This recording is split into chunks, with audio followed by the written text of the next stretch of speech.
اللهم صل وسلم وبارك عليه وعلى آله. Assalamualaikum warahmatullahi wabarakatuh. Bismillahirrahmanirrahim. Allahumma sholli ala Muhammad wa ala ali Muhammad kama shallaita ala Ibrahim wa ala ali Ibrahim wa barik ala Muhammad wa ala ali Muhammad kama barakta ala Ibrahim wa ala ali Ibrahim fil alamina innaka Hamidum Majid. Alhamdulillahirabbil alamin. Puji syukur kehadirat Allah Subhanahu wa taala, yang mana Allah selalu memberikan suatu kenikmatan yang sehingga nikmat itu tidak bisa kita hitung, karena Allah Subhanahu wa taala berfirman dalam ayat Al-Qur'an, wa in ta'udu nikmatallahi la tuhsuha. Wa in ta'udu, jika kamu menghitung-hitung nikmat Allah la tuhsuha, maka kamu tidak akan bisa menghitung nikmat Allah yang telah diberikan kita. Maka kita selalu mensyukuri nikmat ini dengan cara kita selalu mentaati perintah Allah. Maka itu dinamakan bersyukur kepada Allah. Melakukan perintah Allah, melakukan kewajiban yang diperintahkan Allah, itu adalah suatu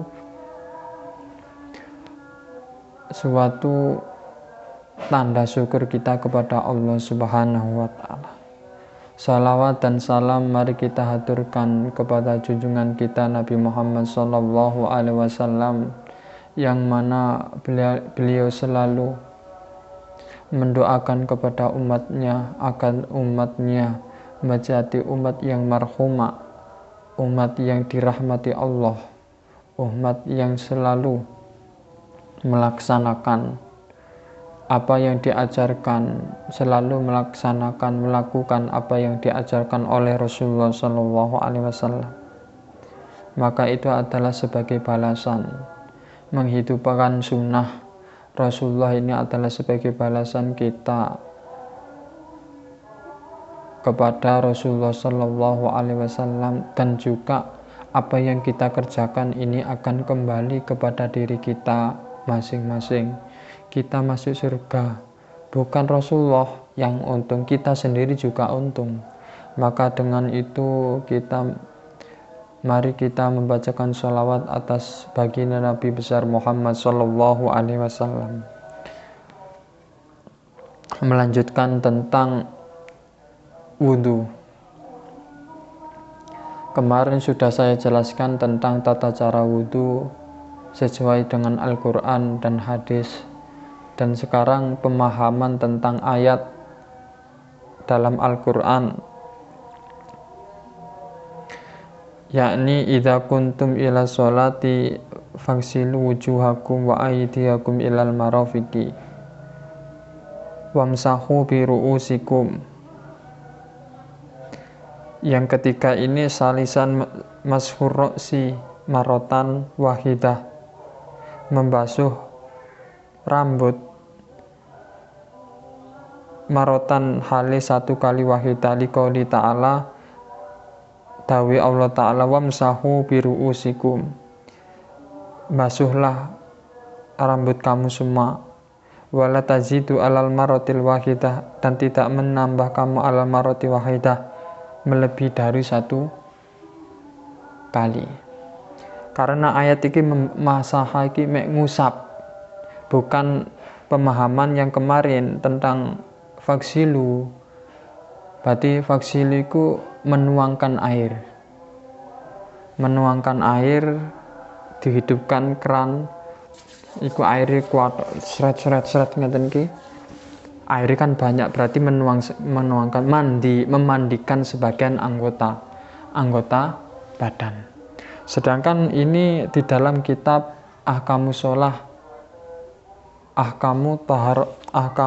wa Toharoh, Syekh As-Sobuni termasuk keturunan orang yang pertama kali menemukan sabun. Sabun ini ya masih keturunan Syekh As-Sobuni ini. Masih mbah-mbahnya ini orang yang pertama kali menemukan sabun ini Syekh As-Sabuni ini. Tentang Mashur Roksi ini membasuh, berarti tidak harus air banyak dikebiarkan ke rambut ini, bukan. Masuk ini mengambil air diginikan cuma seret ini, bukan harus air banyak di ini. Ini bahkan perintah Allah ini wamsahu biruusikum cuma 1 kali. Ini cuma 1 kali anjuran Rasulullah juga bitakriri yasiru ghuslan. Apabila seseorang itu wudu membasuh rambut ini mengulang-ulang, yasiru dadi ghuslan iku jenenge mandi adus. Wal ma'muru bihi al-masula ghusla. Sedangkan ayat ini membahas tentang memerintahkan bihi al-mashu, membasuh tok. La ghusla, tidak memandikan rambut ini. Maksudnya gitu. Ayat ini tentang pemahamannya seperti itu. Jadi ketika Anda itu wudu kok membasuh rambut 1 kali, ini perintahnya Allah cuma 1 kali. Sedangkan lek ghuslu, contohnya ghuslu wujuhakum, jadi diraupi mbek banyu akeh. Wa aidiakum, dan memandikan sebagian a'dhaul apa itu min ba'dil a'dha, sebagian anggota tubuh, anggota ini dimandikan seperti ini. Sedangkan rambut wamsahu ini merintahi Gusti Allah itu cuma membasuh, jadi 1 kali. Apabila ditakrir, diulang-ulang, berarti namanya mandi. Tetapi ada pendapat summa al-mafrudu mafrudu, kemudian mewajibkan mashu jami'ir roksi. Sedangkan ada pendapat ulama, sebagian ulama yakni Imam Malik niki mewajibkan, madhab Imam Malik ini mewajibkan apabila seseorang itu wudu iku mashu jami'ir roksi. Jadi ngeten, membasuh air seret-seret dibasuhin ke semuanya rambut ini madhab Imam Malik harus semuanya rambutnya ambil diginikan, tangannya syukur teles kena air langsung dibasuhkan seluruh rambut. Ini pendapat Imam Malik.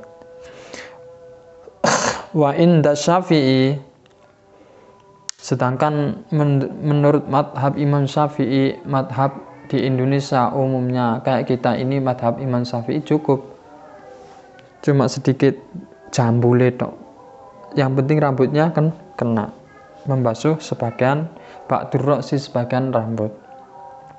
Sedangkan waqala Abu Hanifah, berkata Imam Abu Hanifah, yaji'u masyura bi'ur roksi,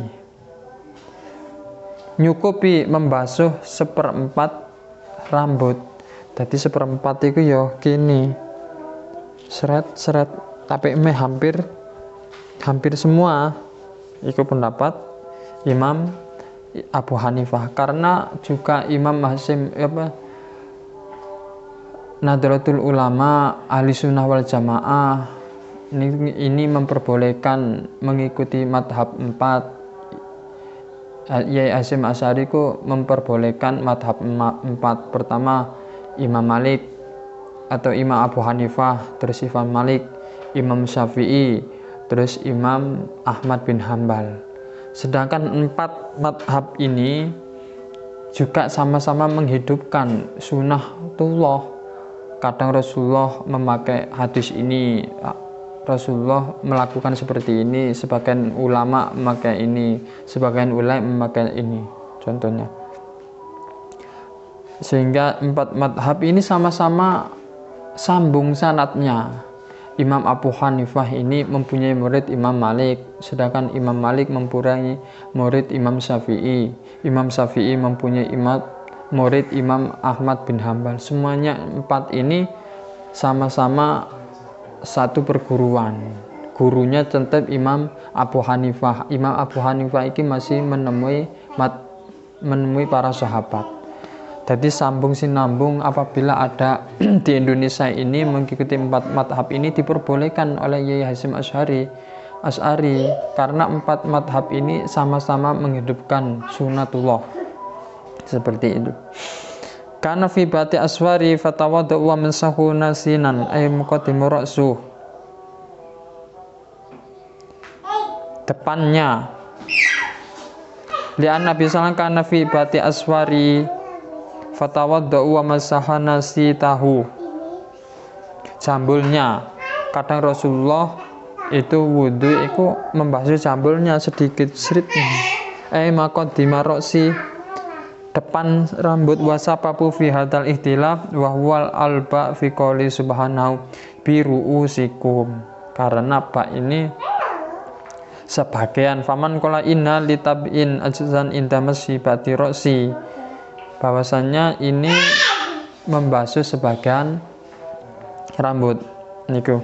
Wa arjulikum ilal ka'bain, sedangkan wawunya ini jadi ya ayyuhalladzina amanu idza kuntum ilas sholati faghsilu wujuhakum wa aydiyakum ilal marafiqi wamsahu bi ru'usikum wa arjulukum ilal ka'bain, sedangkan wawunya wal ayat bi fathi ma'tufatun al maksul, wawunya ini wawu atoh kembali maktuf ilaihnya kepada faksilu wujuhakum wa aydiyakum ilal mirfaqain, berarti wa arjulikum ilal ka'bain, dan membasuh tangan kaki sampai mata kaki itu dengan cara disiram, dimandikan. Lek pemahaman ini, sedangkan ayat ini wa atofnya kembali ke faksilu wujuhakum wa aydiyakum ilal mirfaqain, walaupun wa arjulikum ila ka'bain ini terakhir. Maka ini penting alal maksulah alal mamsuh, bukan dibasuh tok. Seandainya ini dibasuh, maka kaki ini biasanya menginjak semuanya, bukan kotoran tak apa, maka akhirnya apabila dibasuh tok mek diusapi tok, maka akan terjadilah masih ada najis. Apabila dimandikan sebagian kaki sampai mata kaki, maka terjadilah bersih. Maka atofnya ini kembali kepada waksilu wujuhakum. Dan hukum tatibul wal maulah, maka hukumnya ketika orang itu wudu runtut, wa hunaka fardun ukhra muhtalif fiha bainal fuqaha, sedangkan apabila orang itu wudu sesuai dengan ayat Al-Quran, pertama nawaitu wudu'an rabbil hadasil muka, terus kumur, terus rambut, telinga, tangan, kaki diruntut iki bainal fuqaha antara ulama kartartib wa ayyuk silawajah aulan summal yadain ilal marfaqain sanian sumayam sakuros sa sumayasir jalan ma'al ka'bain wa inna hadi fardun inda Syafi'i wa Ahmad. Ini pendapat imam kita Imam Syafi'i, juga muridnya Imam Syafi'i Imam Ahmad. Kalau wudu itu pertama yasilu wajah, yang kedua tangan, setelah itu membasuh jambul, rambut, kemudian summa yaksilu rijlain kaki ma'al ka'bain. Iki madhab kita, madhab Imam Syafi'i dan Imam Ahmad. Wa qala Abu Hanifah innahu sunnah, sesungguhnya inna atfa fiyal bil wawu, sesungguhnya ataf itu dengan wawu, wal wawu limutalakil jami'i wa ijma'i a'immatin nahwi wal lughah wardal ataf bil fa au summa lakinnal dalil qati'an lil khilaf. Kalau Imam Abu Hanifah tidak harus runtut, terserah mbuh itu karena menggunakan atau kalau menggunakan semua nuli-nuli, mari ini kemudian ini basuh wajah, basuh tangan, basuh kaki atau basuh rambut, iku diruntut iku madhab kita, madhab Imam Syafi'i dan Imam Ahmad bin Hambal. Sedangkan Imam Syafi'i juga sampainya orang itu wudu yang mana aja boleh. Ini madhab Imam Abu Hanifah. Aimatina wallughah wa kadhalik ikhtilafu fil muwallah wa yang silal adwal akhara qabla yajfu adwa sabiqa faida ban farda wa badu sunnah wa kullu minal fuqaha la hujjatun wa dalil wa lam mensalan li tafsilihunna. Maka ini sebagai tambahan ilmu untuk saya dan Anda semua. Mudah-mudahan ini menjadikan manfaat. Mudah-mudahan orang itu ya belajar Al-Quran, belajar hadis, karena yang diucapkan dawai Rasulullah maka akan muncul keberkahan-berkahan dan maka akan cepat tertangkap dalam hati. Dan mudah-mudahan ini menjadi manfaat untuk saya dan Anda semua. Kami akhiri wabillahi taufiq wal hidayah wal ridha wal inayah. Asyhadu an la ilaha illa anta astaghfiruka wa atubu ilaihi wa sallallahu ala sayyidina Muhammad walhamdulillahi rabbil alamin.